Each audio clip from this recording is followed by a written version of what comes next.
Hello and welcome to Stargazing, the show that brings you up close and personal with your favorite stars of reggae and dancehall music, Jamaican popular culture, and people who've impacted society in a very big way. I am Shaun Cain.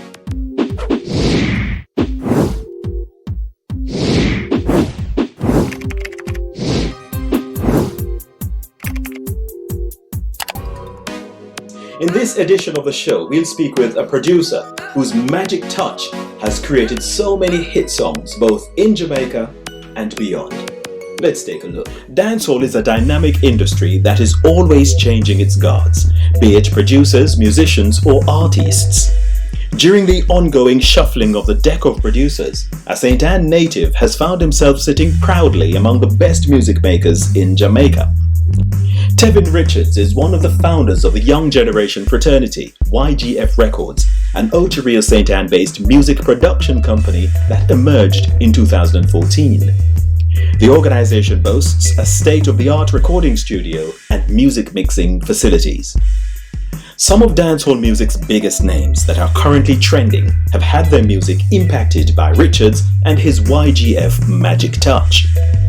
Skillibeng, Jahvillani, Konshens, Shenseea, Jada Kingdom, Lee Sparta, Zamunda, and the king of Ghanaian dancehall Shatta Wale are among some of the artists whose careers have soared due to the YGF factor.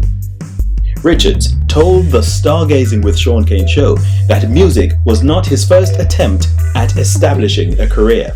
He recalled that after leaving high school with 9 subjects, he applied to join the Jamaica Constabulary Force to become a police officer. However, his application was unsuccessful. That rejection gave him some time to evaluate himself and try to identify his real passion. It was out of this introspection that his formal relationship with music production began. The YGF boss reveals that he has since learned music engineering and publishing. These have helped him to position the YGF label and its artists as crowd-pleasing players in the music industry. Although Richards' father had owned a recording studio, the YGF boss said he was not interested in making music at that time, so he did not shadow his father. Despite missing this opportunity, the young Richards is happy that he has now come into his own. As 2021 steps in, the St. Ann-based entrepreneur plans to reinforce the YGF's influence in the reggae and dancehall industry. He says he will be releasing a number of new records as part of his strategy to drive his organization's key mission. Richards reveals that there will be new music from Skillibeng and Jahvillani among other YGF artists in the ensuing months. Welcome back. Tevin, what go on, sir? Bless up, man. Happy New Year, man. Yeah, blessings, man. Same to you, sir. So what's the outlook for the new year, the resolution and all that thing then? It's just to continue doing the same work, seminar. So, always working and just pick up from where I left off. Well, I realize that you're a very busy man, but because we've been trying to get this interview done for a long time, and it's just, tomorrow, next week, and I know it's all the works that's causing that. So what's going on now? What's life like at the YGF these days? Well, also musically, things good, always working. So just trying to polish up stuff and, always get a better quality. So there's always room for improvement here, man. Right. But enough big tunes for the new year, though. Yes, we have quite a few projects coming out. We have albums, mixtape, EP, single. We have quite a few projects coming. Big things that we're anticipating, man. But you know what, Tevin? You set out in 2014 to start the Young Generation Fraternity record label. You've been successful in establishing that label. Now, I just want to understand a little bit more about the journey from its inception to where you are now. How did it start? Take me back in time. Well, the journey started with Chronicles of Success, and that was in 2016. My debut project officially released, well packaged together. So I would say from 2016, and it hosts artists such as Virgin, Zamunda, Deep Joy, Capleton, Chesedek, Jahvillani, to name a few, and I've extended it later on with few additions such as Negus, Danry, and a couple other artists. How did you feel about the performance of that project? Were you happy that it did what you expected, or did it surpass your expectation? Well, three singles did really well, I would say. Like the version, the Deep Joy, the Zamunda, even the Jahvillani. So that's more than three so far. But I would say it was fairly good enough for me, especially the fact that it was one of the popular tracks for version, worldwide. And like I would say, Zamunda locally, Deep Joy, same way. So the numbers were good at the moment. Cause when I reach a million milestone, like earlier back in 2015, 2016, that's a good milestone for where dancehall is at now, comparing, to hit a million them time.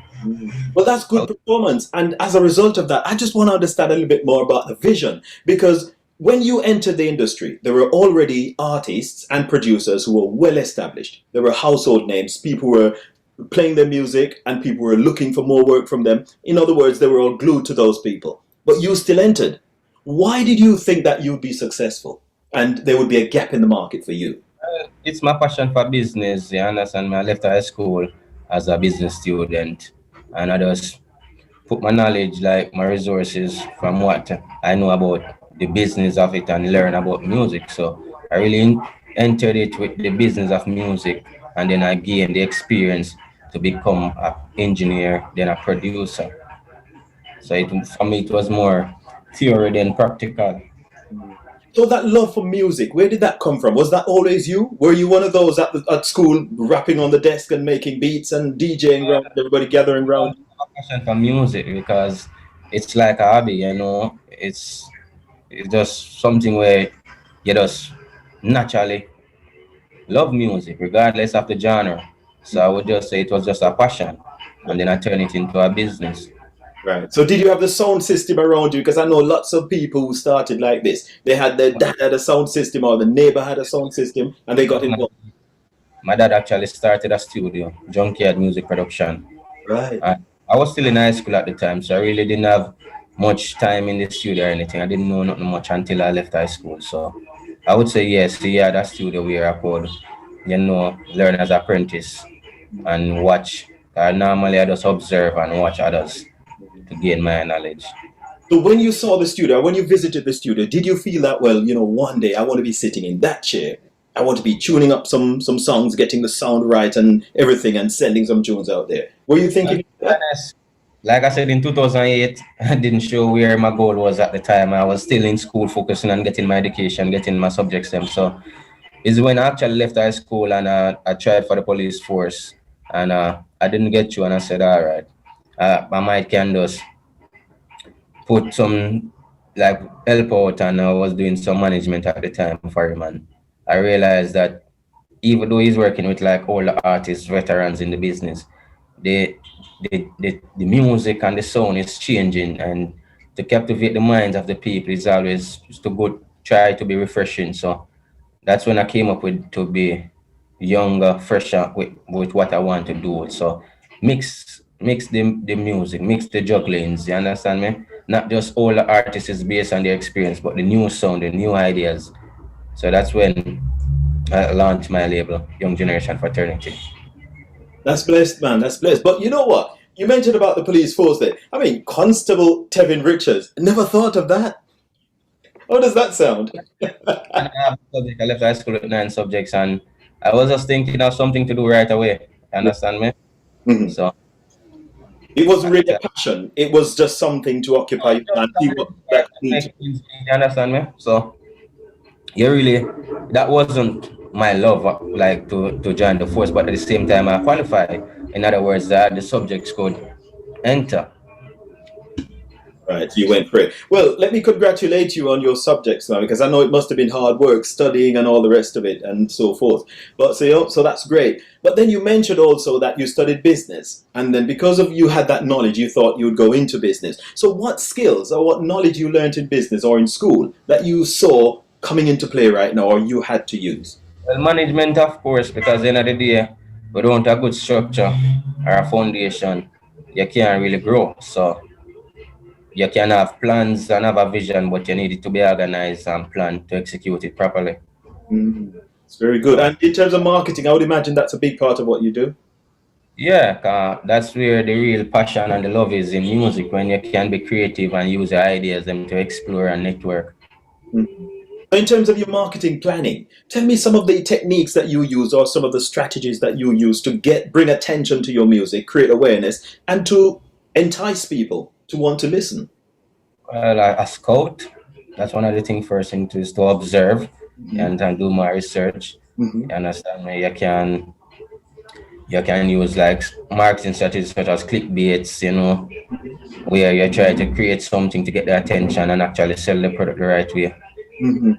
And also working with different like partners and different franchises to grow. So partnering with other people to network your brand and to showcase your brand. So I'm impressed, man. You mentioned some good words there, networking and partnering. And I mean, that's it. It's all about partnering. Get a bit of strength from here, you give a bit of strength there, and together you both make the journey, you know. But earlier you also talked about your management and your team and that sort of thing. So, who is part of your team? And I presume you're not doing this alone.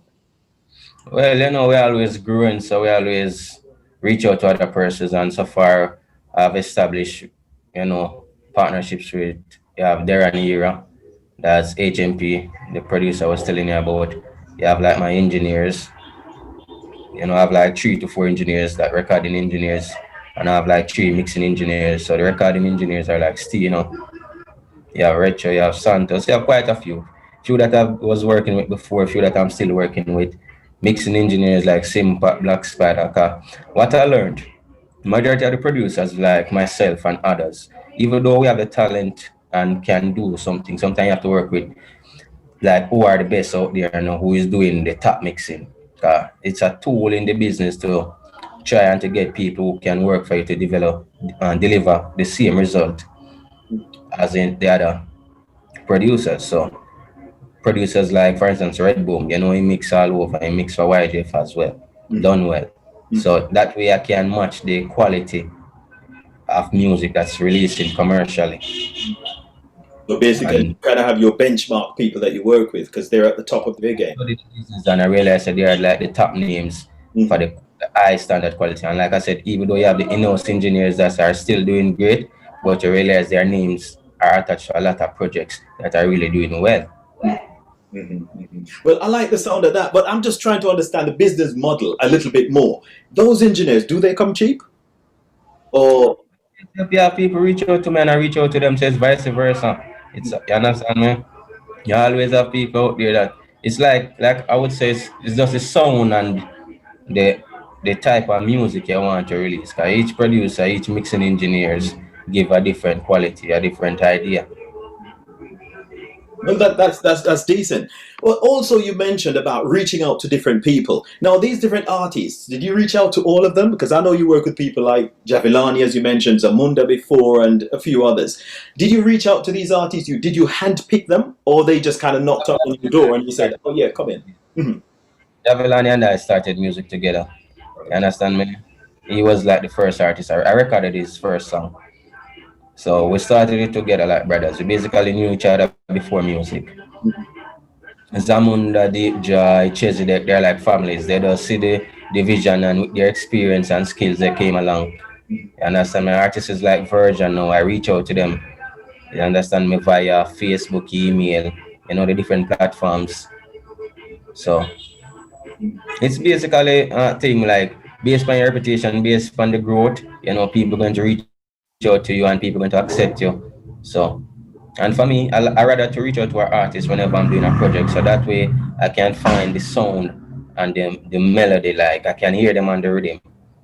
So Hmm. that way it's more unique, it's sync better, it's a better chemistry. Hmm.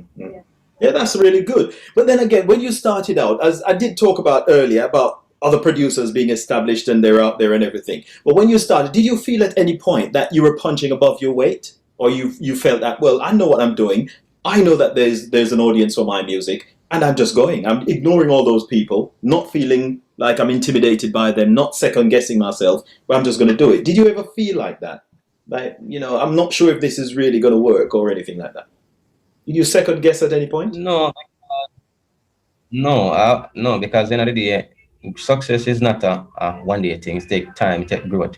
So I believe like musically there are stages where after 5 years you can see yourself at another level. So it's like going to school. You understand me? You can't worry about who is the brightest. You have to just compete and just do your best and know. So if you want to win, just aim to win. Mhm. Mhm.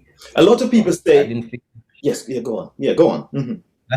I didn't felt any pressure when I just started the music business because I always know that whatever I'm doing, once I do it with the best of my ability, it will be showcase on the platforms that I want to reach. Mhm.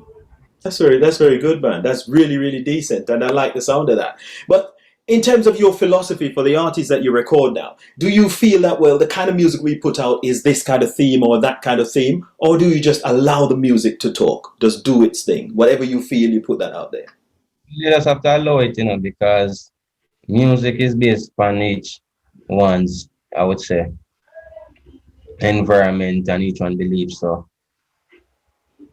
don't think you can really cover it up that much. Like you just have to just put out whatever you're experiencing and whatever you go through. Mm, Like music with emotions, feelings, mm, just the type of person you are or mm. what you want to show to the world. But there's a lot of reggae is getting, and dancehall in particular, is getting a lot of flack nowadays, saying that there's too much violence in the music or too much slackness on, you know what I mean. What's your take on that? Do you think the music is too violent or it's okay? I would say, for instance, I would look at this. You have movies that are violent, more graphic, and all of that. Regardless, it wasn't flagged.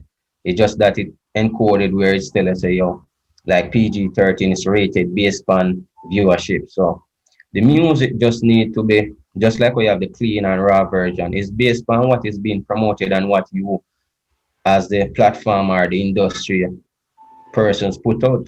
Regardless, whenever you're doing a song, you're entitled to do like two versions. So if you have a clean and you have a raw, it's whatever you want to showcase, it's whatever you choose to promote. But then So we find that lots of artists are getting into trouble with the law now, because and it seems to be the same kind of themes that are coming out in their music that is kind of being played out in their real lives now. Do you think that there's any connection? based on your environment. So Mhm. regardless, you think yes, you remember now, it's what you see or what you think is going around there you put in your music. So Mhm. if the law come at us, you probably just believe, but at the same time, we're not wrong. It's poetry. You understand? We say artists and producers, they say a lot of things in the music, but Mhm. regardless, it's just poetry, I would say. So they just believe that because what we say is what we do, but it's not really that still. Mhm. It's But just our environment, the stigma around it. So mm, when an artist rise, they believe so okay, they are contributing to violence, but no, you mm. understand me? but Violence was already there. The But it music. seems though that people are being influenced by this, Stephen. What do you think? That the younger generation, they are. Mm, Well, why blame it on music alone? mm, And that's the internet can influence us. So mm. don't blame it on music. Well, music should not be a part of it then. Well, how about that? Our music should not be a part of that. So if there are other stimuli around them that's influencing them into being violent and living that lifestyle, our music shouldn't be one of those. What do you think? Blame the threshold that releases them then. Because at the end of the day, you can clean up, you can have two versions. So blame how they are being released Mm, and market. Don't blame the creators. mm. But how about you? Do you have a clean version and I always try tidy to put version? the version because that's how you get them on the radios. So Oh, if it's even edited or so, you still have to have a clean record. But the fans them rather to go for the ranch or where it's being marketed because at the end of the day it's how you market and where you market. Some persons prefer the clean music, some persons prefer the raw. mm. But I always have two versions so that way you can't be blamed. Mm. I get what you're saying, and as long as there's a space designated for the different versions, then by all means it's fine. Because sometimes you're in the dance hall and you just catch a vibe, and a certain kind of song is being played. Probably, let's say, is the not so clean version then, and you just hold a vibe, and you just dance, and you just feel really good, and you express yourself in however way you choose to, and just really enjoy the music. So to me, that's fine. I don't see a problem with that. As you say, you've got a clean version, so people who don't want to hear that version, they can enjoy that on the radio. So that sounds really decent. But as you mentioned about the radio and the media, I know it can be a bit funny getting their attention, getting them to work with you, publish your materials, whether it's music or your press releases, that sort of thing. How easy was it for you to get the attention of the media? Well, I would say it took a quite a time. And like I said, it's based on your quality, your reputation, and what you put out there. If you work with an artist that's already out there, naturally you're going to gain the attention from the media. However, if you have an upcoming artist, you have to push, you have to try to get their attention. And to get their attention, you need quality music, music productions, high end are delivered to a high standard where it can be appreciated by them. So how So, did you get, yeah, how did you get their attention? Is it because of because I remember you started out in 2014 as a brand new production house. and it took me Then you until started with Jahvillani, who was new. So how did you get the attention? Did you find some established artists, or how did you do it? I would say it took me until 2016, so it took me 2 years to get their attention. Wow. You understand me? And that was when I created the Chronicles of Success. That's when I tried to put together my best work to date at that time.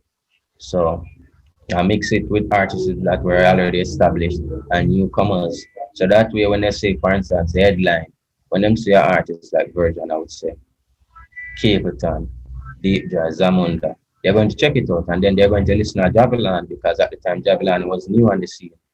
So you have to mix it. But during that 2 year period between 2014 2016, when you kept knocking and nobody was responding, what kept you going? Why did you keep knocking and not just give up? Well, the passion and like I said, running a business or doing a business is not an overnight success. I see it. When I started, like I said, 2014 learning, I was giving myself 5 years to actually graduate from one level to actually say, all right, I want to be a household name. And that 5 years carried me until 2019. And even 2019, I was working with artists like Shenseea, Movado, you understand me, Charlie Black's Konshens. So I've grown over that period of time to even working with Skillibeng, where I've completed 5 tracks with him. So to me, it's just time. You understand me? You never know where you're going to be in the next 5 years, but you just have to keep working. I like your vision, man. So even though you can't see it, you kind of set yourself a time and you say, regardless of what results you get during that time, you're going to keep going until you get to the end of that point. That's when you stop and assess. Because the aim that I had 5 years ago, I've accomplished them. So I have a new goals for the next 5 years. So what are those goals? I presume you're in the second 5 year now? Well, I'm living it while I'm learning and working. So you never know. You just have to just know, so right, it's a new level. You know, so you want to reach out to different artists, different brand, and to be acknowledged on different platforms. You understand me? Because I've been on billboards with projects from like artists like Shatta Wale. You understand me? Projects with labels like VP. So those are some of the goals that in the next term, I would say, the next 5 year period is to be given accolades for what I'm doing. Well, you know what? You're achieving results now. You're achieving popularity. And that, I think, will get you to that point where all those big guys have to pay attention to you because you're working with some of the biggest names in dancehall music right now. Take somebody like Skillibeng. I mean, what is it like working with Skillibeng? Is he always at studio on time? Is he, does he deliver on time? I mean, what happens? How does he do his thing? Skillibeng is an artist. Him know everything, I would say. He can produce himself. So you just have to, for instance, create a beat to give him an idea and send him a few ideas. Because for me, naturally, I sent him like, I would say like 10 tracks and him just take him one time and work on them and so far 5 tracks. So I would say if you know the artist, you know them sound, when you send a beat, you know, say yes, definitely you can get something done. Because I know his sound so far, I don't know what he likes, and I try to create new ideas for him as well. So do you have like a kind of a timeline for him? Like, right, I expect the turnaround to be within 2 weeks, 3 weeks for Skilly, or you just leave it to him and when he's finished, he'll... I leave it to him, but I always plan ahead. So for instance, if I know I want something for myself to release like for the new year or for 3 months later, and I do it like 3 months before. So I try to give them enough time. I don't wait until, okay, I need something next week to release. No. I try to work ahead when, especially when it comes to releases. So right now, I still have projects from 2020 promoting and to release. I haven't even started my 2021 releases as yet, even though I have them, some of them working on already. So it's just time and space I give the music. Mm. All right, well, let's look at your brethren now. That is Jahvillani. Man is blazing hot right now. I mean, I mean, he's a different artist. So, I mean, how is that? And if I may say now that, for those who are watching, the interview is being done from the YGF studio. So you might see people coming in and out. You might hear a bit of noise in the background, a bit of recording, people reviewing. I'm actually at the studio right now, and we actually have a radio station here as well. All So right. So there's a lot going on there. All right. Well, I think that aside now, people understand the context. But let's go back now to Jahvillani. I mean, what is it like working for Jahvillani with Jahvillani now? Similar kind of thing, or it's different? it's similar. Like I said, his growth is basically a reflection of my growth, and it's vice versa. Because we started from nothing and we're both reaching a level and newer heights musically. So Mm, it's just a natural feeling. mm, His success is my success, and it's vice versa, as I say. mm. Well, he seems like a very, reserved guy though, because I was watching an interview with him recently, and I mean, he never really said much, or he just seemed a bit locked up within himself. I mean, is that the kind of person he is, or was it just a new platform he was on?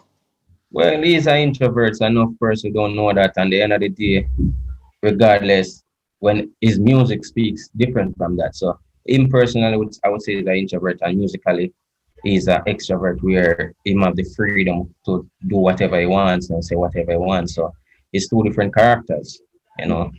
Personally, he's a humble soul, but once he's working and doing his music, he's very creative and very outspoken, regardless. Mm, mm.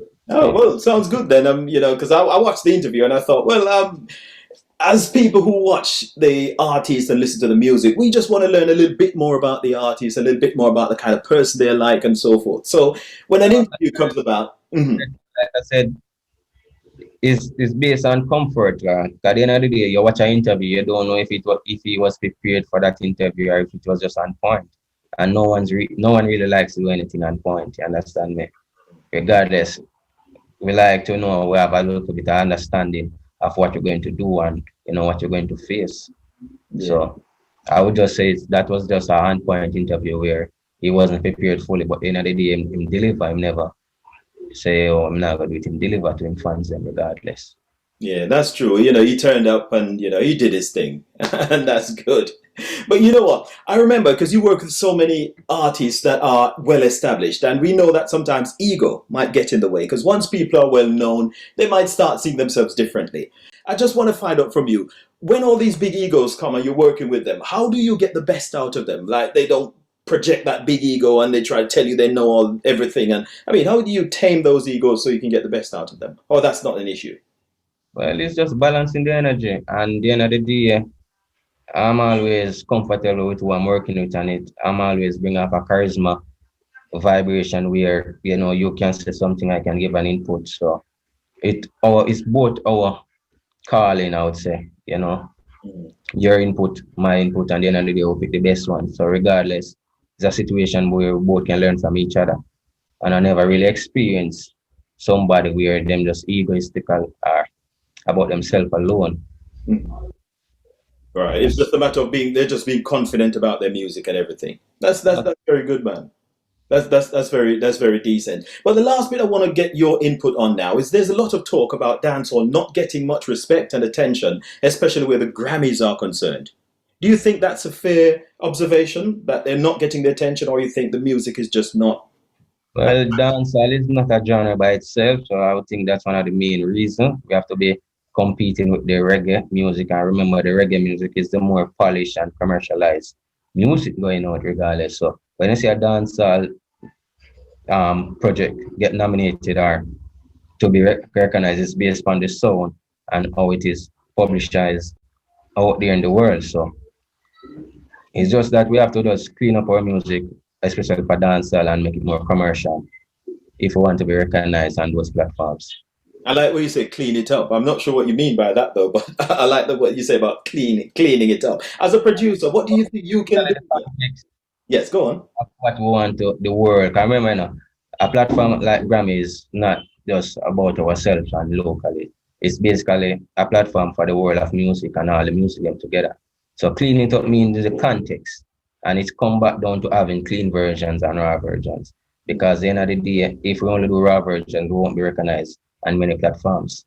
So we have to still clean up the music where we have both versions and we have music that can actually sell. 'Cause at the end of the day, still, you know what I'm saying, sex sell, you know, and that sex meaning like anything female songs are majority bigger than the violent songs because at the same time they can be played in clubs. Them have a far market can reach out to. So it's a type of music we release. And commercial music means, you know, happy music, uplifting music that all age, gender people can listen to. Exactly. I like the way you're thinking because I remember I did a blog recently, and I said in the blog that I feel that the dancehall themes are too limited. It's about drugs and drugs, particularly the weed. It's about sex. It's about violence, and it's about bad mind. I think it's restricted to those four things. And if you're going to appeal on a wider scale, you have to go for more universal themes. For example, if we take one of the albums nominated, the Wailers, it's all about one world, one prayer. So you see, that's unity. And then Maxi Priest says it all comes back to love. So you see, unity, love, those are wider human experiences. So it doesn't matter what language they speak, what culture they come from, what countries, they can relate to things like those. So I think dancehall needs to widen the themes that it deals with. And then I think it will have a bit more acceptance and it will attract more attention, the kind of attention that the artists are looking for. Yeah, man, definitely. So you've got work to do, sir. Well, tell you what, Tevin, it was really great talking to you, man. And I said, you know, you're just an inspiration. You're making lots of people happy. You're bringing opportunities to lots of people. For me, I get music that I like. I'm happy for that. And the artists, they get to make a bit of money and to get some fame. And that works. You get your brand out there and whatever returns you get from that. So you're making people happy. And I would just want to thank you so much for that. Now, before I let you go, I always like to ask questions from this book. It's called Reggae Larger Than Life, the ultimate reggae music fun and games book. It's written by myself. It's currently available at Amazon. If you're more into apps, the Android version of the app is available from the Google Play Store. Just type in Reggae Larger Than Life Fun App. Download it, have lots and lots of fun. In Jamaica, it's currently available as well at Ashby's Pharmacy, 160 Old Hope Road in Kingston. The book is there, right? So I've selected 2 questions for you. So let's see how good your reggae knowledge is, or your dancehall knowledge, right? So you ready, sir?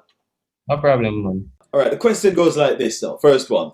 This popular entertainer released his debut album, New Level Unlocked, in 2016. Some of the tracks from the album include Brockout and My Side of the Story.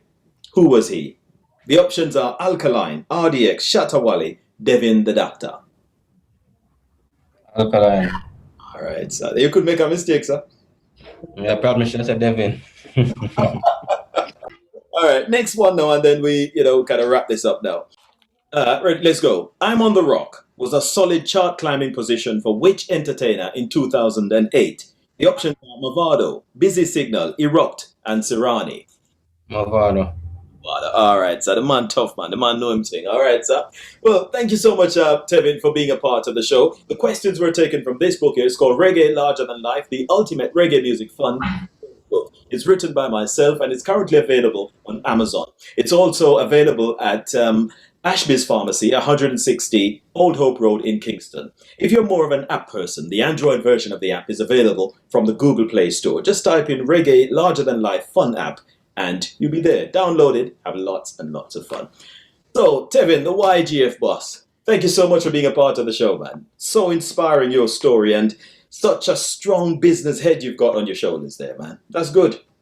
Yeah, man, respect, man. Yeah, man. And this year we're looking out for some more big tunes, as you kind of hinted that, boy. You've got more work coming out, so we're looking forward, man. Our support is always there, sir. Yeah, man, can look forward to Dirt to Bentley. Okay, boss. All right, no problems, man. All the best. So we'll speak soon. Thank you so much for that. Well, that's it for this edition of the show. Our special guest was Tevin Richards. He's one of the bosses there at YGF Records. And we just like to say thanks to him for being a part of the show. Thanks, too, for watching. Remember, please subscribe, like, share, and leave a comment so we know how we're getting on. Until next time, this is Shaun Cain saying thanks for joining. See you soon.